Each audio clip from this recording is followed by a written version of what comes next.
ጀነት ውስጥ ዋነኛ ስራቸው ምን ይመስልሻል? ጀነት ውስጥ መደሰት ነው። መደሰት አይደል? እሺ ጀነት ከገባው በኋላ አሁን እቺ ዱንያ እንደ ትምህርት ቤት ያዛት። ከዛ አላህ ይፈትንሃል በብዙ ነገሮች።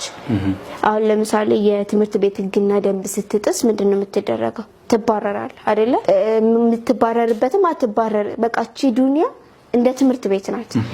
አሁን ለምሳሌ አንተ ትምህርት ቤት ቀለል ያለ ቅጣት ከሆነ ቅጣት ይሰጣል። ከዛ በኋላ ደግሞ እዛው ትምህርት ቤቱ ትቀጥላለህ። መጥፎ ስራ ከሰራ ደግሞ ከትምህርት ቤቱ ትባረራለህ። እቺም ዱንያ እንደዚህ ናት።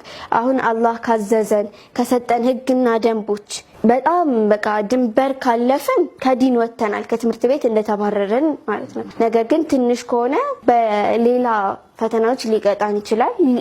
ትምህርት ቤት እንደምትማሩም ልትማር ትችላለህ። ታዲያ ጀነት ውስጥ በጣም እንዲኖር የምትፈልጊው ነገር አለ አንቺ? ሁሉም ነገር እኮ አለ ጀነት። እንደው ግን አንቺ ስፔሻሊ ቀሄማ ግድ ነው የምትይው ነገር የነብያችን ጎረቤት መሆን